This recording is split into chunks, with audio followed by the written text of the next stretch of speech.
Hai Attackers, kembali lagi sama kita di channel Letati Otak. Nah, video kali ini kita akan kembali membahas tentang sejarah Lawang Sewu, di mana Lawang Sewu ini terkenal sebagai wisata Semarang yang penuh dengan misteri. Kira-kira bagaimana sih tentang bangunan Lawang Sewu itu dan apakah benar sesuai dengan namanya? Lawang Sewu memiliki 1000 pintu? Inilah sejarah Lawang Sewu yang terkenal dengan penuh misteri.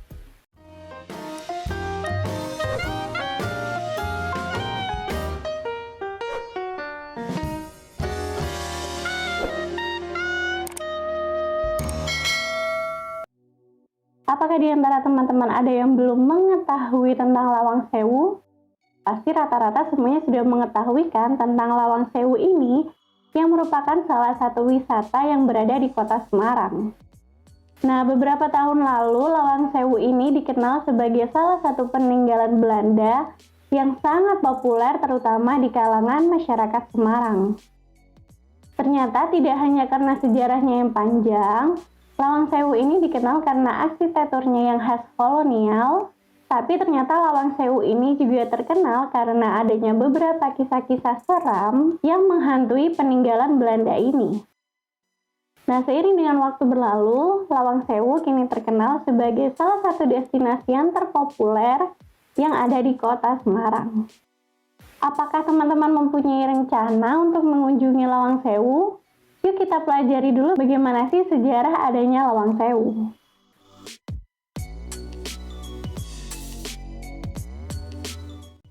Yang pertama, bagaimana dengan asal-usul nama Lawang Sewu? Pasti kebanyakan orang sudah mengenal dengan nama Lawang Sewu. Tapi ternyata Lawang Sewu itu pada zaman dahulu bukanlah nama asli. Nah, pada awal pembangunannya, bangunan ini bernama Nederland Indische Spoorweg Majapahit. Sedangkan dalam bahasa Jawa dikenal dengan Lawang Sewu, dan dalam bahasa Indonesia artinya adalah 1000 pintu. Namun hanya karena namanya Lawang Sewu, bukan berarti bangunan ini memiliki 1000 pintu. Faktanya Lawang Sewu ini hanya memiliki 429 pintu. Lalu kenapa bisa dinamakan Lawang Sewu sedangkan pintunya tidak sampai 1000? Dan ternyata karena kebanyakan seperti gedung Belanda lainnya, Lawang Sewu ini memiliki banyak jendela besar yang jika dilihat dari kejauhan terlihat seperti pintu. Nah, jadi dari alasan tersebut kenapa orang-orang menyebut gedung ini sebagai Lawang Sewu. Nah, ternyata pada zaman dahulu Lawang Sewu ini merupakan kantor kereta api milik Belanda.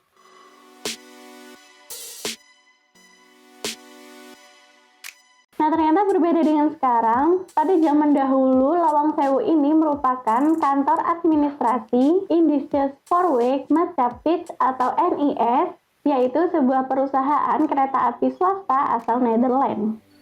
Nah, kantor NIS yang pertama ini berada di stasiun Semarang. Tapi karena tempat itu tidak mencukupi, akhirnya pemerintah Belanda memutuskan untuk membangun gedung baru.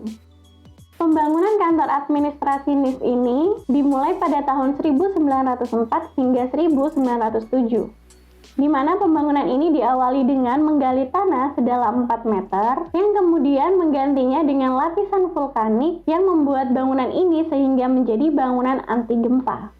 Tidak hanya sebagai kantor, ternyata pada zaman dahulu Lawang Sewu ini juga berfungsi sebagai penjara.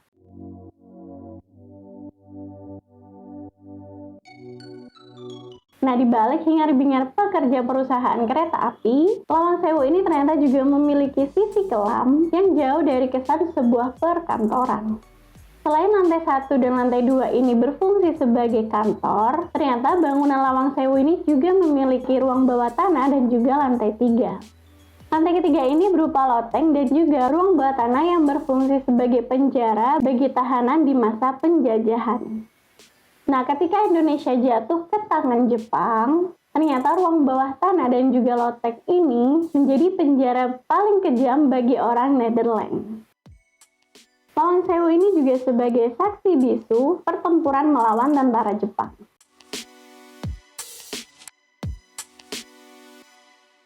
Ternyata di masa awal kemerdekaan Indonesia, tidak lantas membuat gedung ini jatuh ke tangan Indonesia.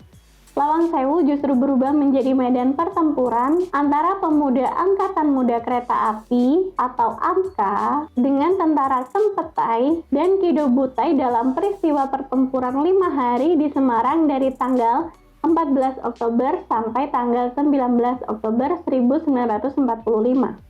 Nah, karena sejarahnya inilah, pemerintah Kota Semarang menetapkan Lawang Sewu sebagai gedung warisan yang wajib dilindungi. Nah, ternyata setelah merdeka, Lawang Sewu menjadi kantor militer.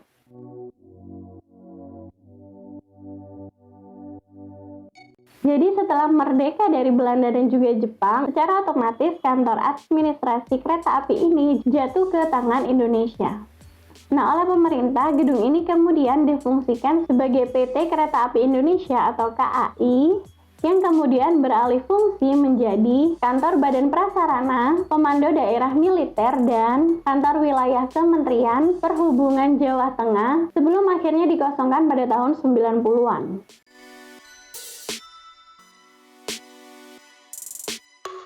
Nah, seperti yang kita tahu, Lawang Sewu ini pernah dinobatkan sebagai salah satu tempat paling angker di Asia. Apakah benar seperti itu? Jadi kenapa ada demikian? Karena Lawang Sewu ini merupakan bangunan tua. Dan yang namanya bangunan tua, kemudian besar dan kosong, pasti tidak akan lepas dari hal-hal yang berbau misteri. Dan karena hal ini pun terjadi pada Lawang Sewu. Nah, karena kosong bertahun-tahun sehingga menyebabkan gedung peninggalan Belanda ini menjadi tidak terurus dan terlihat menyeramkan. Maka tidak heran jika di luaran sana banyak beredar cerita-cerita mistis yang menghantui Lawang Sewu.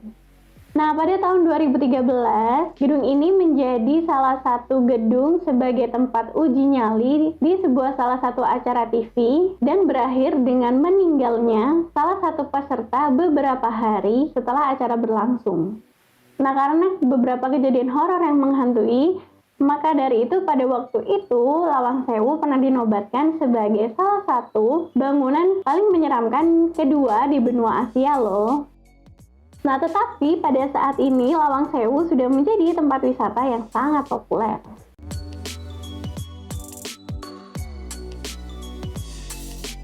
Walaupun sempat dinobatkan sebagai bangunan yang paling menyeramkan, ternyata Lawang Sewu kini sudah menjadi salah satu destinasi paling populer di kota Semarang.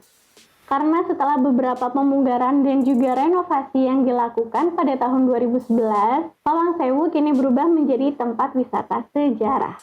Jadi tidak ada lagi ruangan gelap dengan berbagai penampakan yang menyeramkan. Bahkan yang ada pada saat ini adalah Lawang Sewu merupakan bangunan indah peninggalan Belanda yang kaya akan sejarah. Oke, itu tadi beberapa sejarah singkat tentang Lawang Sewu. Sekarang sudah tahu kan kalau ternyata Lawang Sewu itu bukan berarti memiliki gedung dengan 1000 pintu. Tetapi karena Lawang Sewu memiliki banyak jendela yang jika dilihat dari jauh terlihat seperti pintu. Nah, Otakers, kira-kira kamu ingin bahas sejarah apa lagi ya? Kamu bisa tuliskan di kolom komentar. Dan kalau kamu ada pertanyaan lainnya, kamu juga bisa ya tuliskan di kolom komentar. Tunggu video kita yang lainnya. Kalau teman-teman suka dengan video ini, jangan lupa klik tombol like-nya. Dan buat teman-teman yang belum bergabung dengan channel kita, yuk segera bergabung dan nyalakan juga lonceng notifikasinya. Sekian dulu ya pembahasan sejarah tentang Lawang Sewu. Dan kalau kamu ingin membahas sejarah lainnya, tulis di kolom komentar. Salam dari Sabang sampai Merauke.